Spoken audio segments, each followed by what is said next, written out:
ಒಂದು 5 ಚೀಲನ ನಾನು ಶುಂಠಿ ನೆಟ್ಟಿದ್ದೆ. ಮೊನ್ನೆ ತಾನೇ ಕಿತ್ಕೊಂಡು ಹೋಗಿದ್ದಾರೆ. ನಾನು ಇರಲಿಲ್ಲ, ಹಾಗಾಗಿ ಅದು ವಿಡಿಯೋ ಮಾಡೋಕ್ಕಾಗಿಲ್ಲ ಸ್ನೇಹಿತರೆ. ಈಗ ಏನೇನಾಯಿತು, ಎಷ್ಟು ಖರ್ಚಾಯಿತು, ಎಷ್ಟು ದುಡ್ಡು ಬಂತು, ಶುಂಠಿ ಬೆಳೆದ್ರಿಂದ ನಮಗೆ ಆದಾಯ ಇದೆಯಾ, ಆರ್ಗ್ಯಾನಿಕ್ ಮಾಡೋದ್ರಿಂದ ಆದಾಯ ಇದೆಯಾ, ಅಥವಾ ಕೆಮಿಕಲ್ ಮಾಡೋದ್ರಿಂದ ಆದಾಯ ಸಿಗುತ್ತಾ, ಇದೆಲ್ಲ ಸಂಪೂರ್ಣವಾಗಿ ಈ ವಿಡಿಯೋದಲ್ಲಿ ನೋಡೋಣ ಸ್ನೇಹಿತರೆ. ನಾನು ಮಾರ್ಚ್ ತಿಂಗಳಲ್ಲಿ ತೋಟನ ರೆಡಿ ಮಾಡಿಸಿದೆ. ಮಾರ್ಚ್ ತಿಂಗಳಲ್ಲಿ ರೆಡಿ ಮಾಡಬೇಕು ಅಂದ್ರೆ ನಾನು ಆಲ್ರೆಡಿ ಜನವರಿ ಫೆಬ್ರವರಿ ಟೈಮಲ್ಲಿ ಇದನ್ನೆಲ್ಲ ನೀಟಾಗಿ ಉತ್ಬಿಟ್ಟು ರೆಡಿ ಮಾಡಿಸಿದೆ. ಉಳಕ್ಕೆ ಮತ್ತೆ ಇದಕ್ಕೆಲ್ಲ ಸೇರಿ ಒಂದು 5,000 ರೂಪಾಯಿ ಹತ್ರ ಖರ್ಚಾಗಿತ್ತು ಸ್ನೇಹಿತರೆ. ಇದೊಂದು 7ರಿಂದ 8 ಕುಂಟೆ ಅಷ್ಟು ಬರ್ಬೋದು. 6 ಕುಂಟೆ ಅನ್ಕಡಿ, ಒಂದು 6 ಕುಂಟೆ ಅಷ್ಟು ಜಾಗಕ್ಕೆ ಪ್ರಾಯೋಗಿಕವಾಗಿ ಮಾಡಿದ್ದು ನಾನು. ಇದಕ್ಕೆ ಒಂದು 5,000 ರೂಪಾಯಿ ಖರ್ಚು ಬಂದಿತ್ತು ನನಗೆ. ಯಾಕಂದ್ರೆ ಒಂದು 2-3 ಸಲ ಉಳೋದು ಅದು ಇದೆಲ್ಲ ಇರ್ತದಲ್ಲ, ಹಾಗಾಗಿ ಅಷ್ಟು ಖರ್ಚು ಬಂದಿತ್ತು. ಮತ್ತೆ ಬೀಜ ನಾನು 2,000 ರೂಪಾಯಿ ಹಂಗೆ ಬೀಜ ತಗೊಂಡಿದ್ದೆ, ಒಂದು 5 ಚೀಲನ, ಅದಕ್ಕೊಂದು 10,000 ರೂಪಾಯಿ ಆಗಿತ್ತು.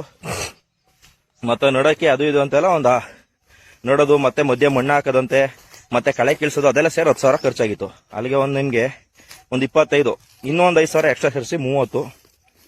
ತೀರಾ ನಾವು ಕೆಲಸ ಮಾಡಿರೋದು ಅದೆಲ್ಲ ಲೆಕ್ಕ ಹಾಕಿರೋ 40,000 ರೂಪಾಯಿ ನನಗೆ ಒಂದು 5 ಕುಂಟೆ ಖರ್ಚಾಗಿದೆ. ನೀವೊಂದು ಎಕರೆಗೆ ಲೆಕ್ಕ ಹಾಕೊಳ್ಳಿ, 40,000 5 ಕುಂಟೆಗೆ, ಒಂದು ಎಕರೆಗೆ 40 ಕುಂಟೆ, ಒಂದು 3 ಲಕ್ಷ ಹತ್ರ ನಿಮ್ಗೊಂದು ಎಕರೆ ಖರ್ಚು ಬರುತ್ತೆ ಸ್ನೇಹಿತರೆ. ಪ್ರತಿಯೊಂದು ನೀವು ಕೆಮಿಕಲ್ ಎಲ್ಲ ಹಾಕಿ ಮಾಡ್ತೀನಿ ಅಂದ್ರೆ 4 ಲಕ್ಷ ಹತ್ರ ಖರ್ಚು ಬರುತ್ತೆ. ಕಡಿಮೆ ಹೇಳ್ತಿರೋದು ನಾನು, ಅಷ್ಟಂತೂ ಮಿನಿಮಮ್ ಖರ್ಚು ಬಂದೇ ಬರುತ್ತೆ. 4 ಲಕ್ಷ ರೂಪಾಯಿ, ಅದ್ರ ಕಡಿಮೆ ಅಂತೂ ನಿಮ್ಗೆ ಆಗಲ್ಲ. 4 ಲಕ್ಷ ರೂಪಾಯಿ ನನಗೆ ಮಾತ್ರ 30-40,000 ಖರ್ಚು. 40,000 ಅಂತೆಲ್ಲ ಅನ್ಕೊಳ್ಳೋಣ. ನಾನು ನಟ್ಟಿರೋದು 5 ಚೀಲ. ನೆನ್ನೆ ಎಲ್ಲ ಕೀಳ್ಸಿ, ಯಾಕಂದ್ರೆ ಇದು ಕಾಯಿಲೆ ಬಂದು ಸಂಪೂರ್ಣ ಸತ್ತೋಗ್ಬಿಟ್ಟಿತ್ತು. ಏನಂದ್ರೆ ಅದು ನೋಡಿದವರು ಎಲ್ಲರಿಗೂ ಕರ್ಕೊಂಬಂದು ತೋರಿಸಿವೆ, ಶುಂಠಿನೇ ಇಲ್ಲ ನಿಂದ್ರಲ್ಲಿ, ಇದೆಲ್ಲ ಮಾಡೋಕ್ಕಾಗಲ್ಲ, ಹಾಗಾಗಿ ನಮ್ಗೆ ಬೇಡ ಅಂತ ಹೇಳೋರು. 7,000, 8,000, 10,000 ತನಕ ರೇಟ್ ಇದೆಯಂತೆ.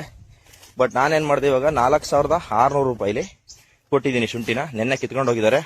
20 ಚೀಲ ಆಗಿದೆ ಸ್ನೇಹಿತರೆ. 4,600 ರೂಪಾಯಿಲಿ ಕೊಟ್ಟಿರೋದ್ರಿಂದ 20 ಚೀಲ ಆಗಿದೆ.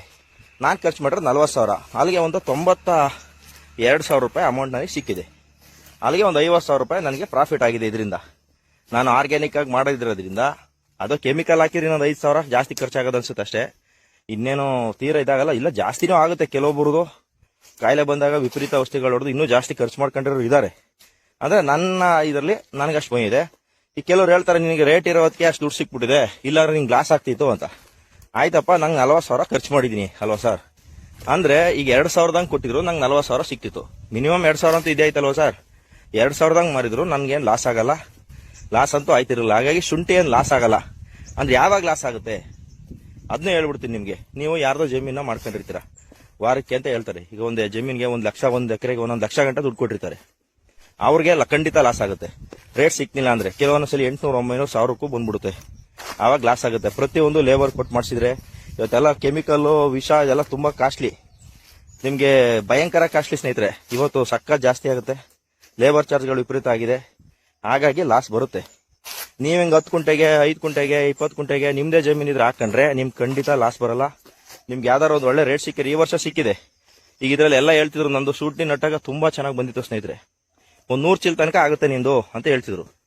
ಬೇಡ, ಒಂದು 70-80 ಚೀಲ ಆಗಿದ್ರು ಇವತ್ತು 10,000 ರೂಪಾಯಿ ರೇಟ್ ಇದೆ.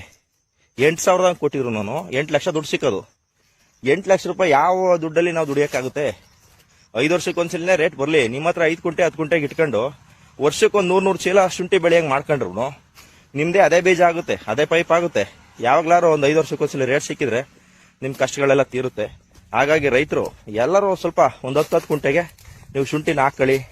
ಇದರಿಂದ ನಿಮ್ಗೆ ಆರ್ಥಿಕ ಅಭಿವೃದ್ಧಿನೂ ಆಗುತ್ತೆ. ಮತ್ತೆ ಸಾಧ್ಯವಾದಷ್ಟು ಕೆಮಿಕಲ್ ಏನು ಅವಶ್ಯಕತೆ ಇಲ್ಲ ಸ್ನೇಹಿತರೆ.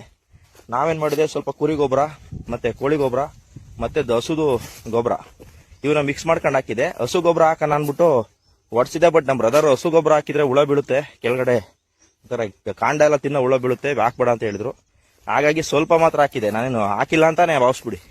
ಕುರಿ ಗೊಬ್ಬರ ಮತ್ತು ಕೋಳಿ ಗೊಬ್ಬರ ಹಾಕಿದ್ದೀನಿ. ಮಧ್ಯ ಒಂದ್ಸಲಿ ನಾನು ಹಾಕ್ಬೇಕಾಯ್ತು. ಕುರಿ ಗೊಬ್ಬರ ಮತ್ತೆ ಕೋಳಿ ಗೊಬ್ಬರನ ನೀಟಾಗಿ ಪೌಡರ್ ಮಾಡ್ಬಿಟ್ಟು ಹಾಕಿದ್ರೆ ಇನ್ನೂ ಚೆನ್ನಾಗಿ ಬರ್ತಿತ್ತು. ಮತ್ತೆ ಗೋಕೃಪಾಮೃತ ಮತ್ತೆ ಜೀವಾಮೃತ ಇದೆಲ್ಲ ಹಾಕಿದ್ದೀನಿ ನಾನು. ನೀವು ಅದೆಲ್ಲ ಹಾಕೊಂಡು ಉಳಿ ಮಜ್ಜಿಗೆನ ಮತ್ತೆ ಬೇರೆ ತಕ್ಕದ್ದು ನೀವು ಇವತ್ತು ChatGPT ಇದೆ ಸ್ನೇಹಿತರೆ, ಅದು ಕೇಳ್ಬಿಟ್ರೆ ಅದೇ ಹೇಳ್ತದೆ ಪ್ರತಿಯೊಂದು. ನಾವು ಯಾವ ತರ ಬೆಳೆ ಮಾಡಬೇಕು, ನಾನು ಈ ತರ ಆಗಿದೆ ನನ್ನ ಬೆಳೆ, ಇದಕ್ಕೆ ಯಾವ ರೀತಿ ಆರ್ಗ್ಯಾನಿಕ್ ಆಗಿ ಮಾಡ್ಲಿ ಅಂತ ಕೇಳಿದ್ರೆ ಅದೇ ಹೇಳ್ತದೆ. ಪ್ರತಿಯೊಂದು ಇವತ್ತು ಟೆಕ್ನಾಲಜಿ ಉಪಯೋಗಿಸ್ಕೊಂಡು ಮಾಡ್ಬೋದು. ನೀವು ಆ ತರ ಮಾಡೋದ್ರಿಂದ ರೇಟ್ ಕಡಿಮೆ ಆದಾಗ್ಲೂ ನಿಮ್ಗೆ ಲಾಸ್ ಆಗಲ್ಲ. ಮತ್ತೆ ಒಳ್ಳೆ ಬೆಳೆನ ಸಮಾಜಕ್ಕೆ ಕೊಟ್ಟೆ. ಈಗ ನಾನು ಶುಂಠಿ ಕೀಳ್ತಿದ್ದಾರೆ, ತುಂಬಾ ಖುಷಿ ಕೊಟ್ರು. ತುಂಬಾ ಚೆನ್ನಾಗಿ ಬಂದಿಲ್ಲ ಅಂದ್ರೂ ಎಷ್ಟು ಚೆನ್ನಾಗಿದೆ ಸರ್ ನಿಮ್ ಶುಂಠಿ, ಒಂದು ಹುಳ ಇಲ್ಲ ಒಳಗಡೆ, ಅಷ್ಟು ಚೆನ್ನಾಗಿದೆ, ಅಷ್ಟು ಗಟ್ಟಿ ಇದೆ ಅಂತ. ಇದು ಮಾರ್ಚ್ ಅಂದ್ರೆ ಇವಾಗ ಎಷ್ಟನೇ ತಿಂಗಳು? 6ನೇ ತಿಂಗಳು. ಅಲ್ಲಿ 12, 13, 15 ತಿಂಗಳಾಗಿದೆ ನಾನು ಶುಂಠಿ ನೆಟ್ಟು. ಬೇರೆದೆಲ್ಲ ಹುಳ ಹೊಡೆದು ವಾಶ್ ಔಟ್ ಆಗಿ ಹೋಗಿದೆ. ಬಟ್ ಎಷ್ಟು ಚೆನ್ನಾಗಿತ್ತು ಅಂದ್ರೆ ಶುಂಠಿ ನಮ್ಮ ಸ್ನೇಹಿತರಿಗೆಲ್ಲ ಸ್ವಲ್ಪ ಕಿತ್ಕೊಟ್ಟೆ. ಆರ್ಗ್ಯಾನಿಕ್ ಶುಂಠಿ ಆಗಿರೋದ್ರಿಂದ ಸುಮಾರು ಜನ ಇಷ್ಟಪಡ್ತಾರೆ ನಮ್ಮ ಸ್ನೇಹಿತರುಗಳು. ಅವ್ರಿಗೆಲ್ಲ ನಾನು ಕೊಟ್ಟೆ. ಅವರು ತುಂಬಾ ಖುಷಿ ಪಟ್ರು. ಶುಂಠಿ ಮುರಿದ್ರೆ ಏನ್ ಘಮ ಇದೆ, ಇದು ತುಂಬಾ ಚೆನ್ನಾಗಿದೆ, ಒಳ್ಳೆ ಕ್ವಾಲಿಟಿ ಶುಂಠಿ ಬಂದಿದೆ ಅಂತ. ನನಗೂ ಬೆಳೆದಕ್ಕೆ ಕಡಿಮೆನೆ ಬೆಳೆದಿರ್ಬೋದು ನಾನು, ಆದ್ರೆ ನನಗಂತೂ ತೃಪ್ತಿ ಇದೆ, ಖುಷಿ ಇದೆ. ಈ ವರ್ಷ ಹಾಕಕ್ಕಾಗ್ಲಿಲ್ಲ, ಯಾಕಂದ್ರೆ ನಂದು ನೀರೆಲ್ಲ ಓಡ್ತಾ ಇಲ್ಲ, ನಿಮಗೆ ಗೊತ್ತಿದೆ. ಹಾಗಾಗಿ ಇರೋ ಜಮೀನಿಗೆ ತೊಂದರೆ ಆಗುತ್ತೆ ಅಂತ ಹೇಳಿ ನಾನು ಈ ವರ್ಷ ಶುಂಠಿ ಹಾಕಿಲ್ಲ. ಮುಂದೆ ವರ್ಷದಿಂದ ಖಂಡಿತ ಒಂದು 5 ಕುಂಟೆಗೆ ಹಾಕೊಂಡು ನಮಗೂ ಇದು ಯಾವ ತರ ಒಂದು ಸಲಿ ಈಗ 10,000 8,000 ಆದಾಗ ಒಳ್ಳೆ ಬೆಲೆ ಸಿಗ್ತದೆ. ಅವಾಗ ಒಂದು ನಮಗೂ 4 ಕಾಸು ದುಡ್ಡು ಆಯ್ತದೆ. ಹಾಗಾಗಿ ನೀವು ಎಲ್ಲರೂ ಯಾರ್ಯಾರಿಗೆ ಬೆಳಿಬೇಕು ಅಂತ ಇದೆ, ಜಮೀನಿದೆ, ನೀರಿದೆ, ತುಂಬಾ ಜಾಸ್ತಿ ಮಾಡ್ಕೊಂಡು ಏನೋ ಲಾಟ್ರಿ ಹೊಡಿತಿದೆ ಅಂತ ಹೋಗ್ಬೇಡಿ. ಯಾಕಂದ್ರೆ ಇರೋ ದುಡ್ಡೆಲ್ಲ ಹಾಕಿ ಮತ್ತೆ ಎಷ್ಟೋ ಜನ ಲಾಸ್ ಮಾಡ್ಕೊಂಡಿರೋದು ನಾನು ನೋಡಿದ್ದೀನಿ. ಈ ರೀತಿ ಸ್ವಾಭಾವಿಕವಾಗಿ, ನೈಸರ್ಗಿಕವಾಗಿ, ಆರ್ಗ್ಯಾನಿಕ್ ಆಗಿ ಬೆಳೀರಿ. ಸಮಾಜಕ್ಕೆ ಇದರಿಂದ ಇವತ್ತೆಲ್ಲ ಮಕ್ಕಳುಗಳಿಗೆ, ದೊಡ್ಡವ್ರಿಗೆ ಆರೋಗ್ಯ ಸಮೇತ ವಿಪರೀತ ಆಗ್ಬಿಟ್ಟಿದೆ. ಯಾಕಂದ್ರೆ ಕೆಮಿಕಲ್ನ, ವಿಷನ ಅಷ್ಟು ಉಪಯೋಗಿಸ್ತಾ ಇದೀವಿ ನಾವು ಕೃಷಿ ಭೂಮಿಲಿ. ಆದ್ರೆ ಮುಂದೆನಾದ್ರೂ ನಾವು ಅದನ್ನ ಕಡಿಮೆ ಮಾಡ್ಕೊಳ್ಳೋಣ. ಕಡಿಮೆ ಮಾಡ್ಕೋತೀವಿ ಅನ್ನೋದಕ್ಕಿಂತ ಇಳುವರಿ ಈಗ 20 ಚೀಲ ಆಗಿದೆಯಲ್ಲಪ್ಪ, ಎಲ್ಲರೂ ಇಷ್ಟೇ ಬೆಳೆದ್ಬಿಟ್ರೆ ನಿನ್ಗೆ ಎಲ್ರಿಗೂ ಹೆಂಗಪ್ಪ ತಿನ್ನಕ್ಕಾಗೋದು ಅಂತ ಹೇಳ್ತಾರೆ. ಈಗ ನೀವು ಬೇಕಾದ್ರೆ ನಾನು ಜಂಬು ಕೇಳ್ಕೊಳ್ಳಲ್ಲ, ನೀವು ನೋಡಿ ಅದ 1 kg ಹಾಕೋದು ಒಂದೇ, 100 ಗ್ರಾಮ್ ಹಾಕೋದು ಒಂದೇ. ಅಷ್ಟು ಗಮನ, ಅಷ್ಟು ಖಾರ, ಅಷ್ಟು ಶುಂಠಿ ಫ್ಲೇವರ್ ಹಂಗಿರ್ತದೆ. ಹಾಗಾಗಿ ಹೊಟ್ಟೆ ತುಂಬಾ ತಿನ್ನೋದಕ್ಕಿಂತ ಆರೋಗ್ಯವಾಗಿ ಡ್ರೈ ಫ್ರೂಟ್ ಎಷ್ಟಿರ್ತದೆ, ಅವ್ರ ವೈಟ್ ಹೇಳ್ತಾರೆ, 1-4 ತಿಂದ್ರೆ ಸಾಕು ನಿಮ್ಗೆ ದಿನೆಲ್ಲ ಚೈತನ್ಯ ಇರ್ತದೆ ಡ್ರೈ ಫ್ರೂಟ್ ಇಂದ ಅಂತ. ಬಟ್ ಬೇರೆ ಫುಡ್ ತಿಂದ್ರೆ ಆ ತರ ಚೈತನ್ಯ ಇರ್ತದ? ಹಂಗೆ ಇದು ಕೂಡ ನಾವು ಬೆಳೆಯೋ ಆಹಾರ ಕ್ವಾಲಿಟಿ ನೋಡ್ಬೇಕು ನಾವು, ಕ್ವಾಂಟಿಟಿ ಅಲ್ಲ. ಹಾಗಾಗಿ ಕ್ವಾಲಿಟಿ ಫುಡ್ನ ಬೆಳೆಯೋಣ. ಇದರಿಂದ ರೈತರಿಗೂ ಕೂಡ ದುಡ್ಡು ಸಿಗ್ತದೆ. ಎಲ್ಲರೂ ಕಡಿಮೆ ಬೆಳೆಯೋದ್ರಿಂದ ಸಮಾಜದಲ್ಲಿ ಏನಾಗುತ್ತೆ, ಡಿಮ್ಯಾಂಡ್ ಜಾಸ್ತಿ ಆಗಿ ನಿಮ್ಗೂ ಕೂಡ ಒಳ್ಳೆ ರೇಟ್ ಸಿಗ್ತದೆ. ಈಗ 200 ಚೀಲ ಬೆಳೆದ್ರೆ ಪ್ರತಿಯೊಬ್ರು ಅದು ಕಮ್ಮಿ ರೇಟ್ ಆಗುತ್ತೆ. ಹಿಂಗೆ ನಂದು ಕಾಯಿಲೆ ಬಿದ್ದಿಷ್ಟು ಆಯ್ತು ಅಷ್ಟೇ. ನೀವು ಏನಿಲ್ಲ ಅಂದ್ರೆ 50-60 ಚೀಲ ಆಗೇ ಆಗೋದು. ಇವರೆಲ್ಲ ಹೇಳಿದ ಲೆಕ್ಕದಲ್ಲಿ ಮಧ್ಯ, ಯಾಕಂದ್ರೆ ಸುಮಾರು ಕಾಯಿಲೆ ಬಂದ್ಬಿಡೋದ್ರಿಂದ ನಾವು ಎಲ್ಲಾನು ಆರ್ಗ್ಯಾನಿಕ್ ಆಗಿ ಕಂಟ್ರೋಲ್ ಮಾಡಕ್ ಆಗಲ್ಲ. ಅದನ್ನು ಕೂಡ ಒಪ್ಕೋಬೇಕಾಗ್ತದೆ. ಬೇರೆಯವರೆಲ್ಲ ಕೆಮಿಕಲ್ ಸ್ಪ್ರೇ ಮಾಡ್ಬಿಡ್ತಾರೆ. ಅವಾಗೇನಾಗುತ್ತೆ, ಅಲ್ಲಿರ್ತಕ್ಕಂಥ ಕೀಟಗಳಾಗ್ಲಿ ಇವೆಲ್ಲ ಬಂದು ನಮ್ಮ ತೋಟಗಳನ್ನ ಬಂದು ಅಟ್ಯಾಕ್ ಮಾಡ್ತವೆ. ನಾವ್ ಏನೇ ಆರ್ಗ್ಯಾನಿಕ್ ಮಾಡಿದ್ರು ಅದು ಅಷ್ಟು ಕಂಟ್ರೋಲ್ ಆಗಲ್ಲ, ಬೇಗ ಅದು ಸ್ಪ್ರೆಡ್ ಆಗ್ಬಿಡ್ತದೆ. ಮತ್ತೆ ಗ್ರೋತ್ ಕೂಡ ಅಷ್ಟು ಲಿಮಿಟ್ ಆಗುತ್ತೆ. ಅದೊಂದು ಡಿಸ್ಅಡ್ವಾಂಟೇಜ್ ಇದೆ. ಬಟ್ ಎಲ್ಲರೂ ಆರ್ಗ್ಯಾನಿಕ್ ಮಾಡಿದ್ರೆ ಎಲ್ರಿಗೂ ಸಮಾನವಾಗಿ ಅದು ಬಾಧೆ ಕೊಡೋದ್ರಿಂದ ಅದು ಅಷ್ಟು ಬಾಧಿಸಲ್ಲ, ಅಷ್ಟು ತೊಂದರೆ ಆಗಲ್ಲ ಅಂತ ನನ್ನ ಒಪಿನಿಯನ್. ನಿಮ್ಮ ಒಪಿನಿಯನ್ ಏನು ಅಂತ ಕಾಮೆಂಟ್ ಮಾಡಿ. ಇನ್ನ ಕೆಲವಾರು ಪಾಯಿಂಟ್ಗಳನ್ನ ನಾನು ಮರ್ತಿದ್ರೆ ಅಥವಾ ನಿಮ್ಗೆ ಏನಾದ್ರು ಕೇಳಬೇಕು ಅಂತ ಅನ್ಸಿದ್ರೆ ದಯಮಾಡಿ ನಮ್ಮ ಕಾಮೆಂಟ್ ಬಾಕ್ಸ್ ಅಲ್ಲಿ ನೀವು ತಿಳಿಸ್ಕೊಡಿ. ನಾವು ಅದೇನು ಅಂತ ಹೇಳಿ ನಿಮ್ಗೆ ಅದನ್ನ ಆನ್ಸರ್ ಹೇಳ್ತೀನಿ ಅಂತ ಹೇಳ್ತಾ